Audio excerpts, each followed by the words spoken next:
సత్యసాయి జిల్లా హిందూపురం మున్సిపాలిటీ అభివృద్ధి పనులకు అటు పైలాన్ ఆవిష్కరించారు ఎమ్మెల్యే నందమూరి బాలకృష్ణ.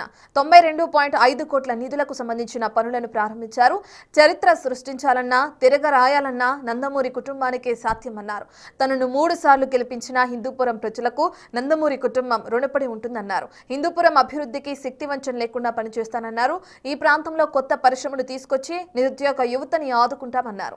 ఏపీలో మంత్రులంతా హిందూపురం అభివృద్ధిపై దృష్టి పెట్టారన్నారు బాలకృష్ణ.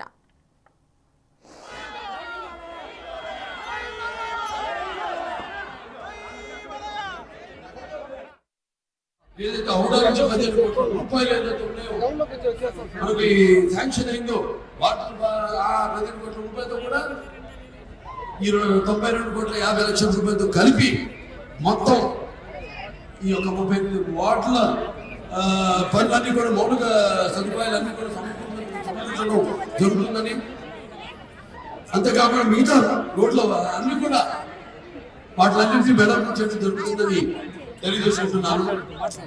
అలాగే ఇది గొల్లపల్లి రిజర్వాయర్ ఏదైతే ఉందో ఇంతకుముందు మనం 194 కోట్ల రూపాయలతో మన ఈ యొక్క హిందూపురం పట్టణం యొక్క దారికి తీర్చడం జరిగింది.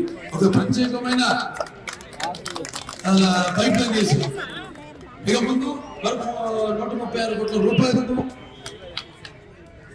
మళ్ళీ మనం ఈ యొక్క మెరుగైన సౌకర్యాన్ని అందించడం కోసమని, అంటే రోజు నుంచి రోజు నీళ్లు అందించడం కోసం కూడా ఆ పన్ను కూడా త్వరలో ప్రారంభిస్తామని మీ అందరికీ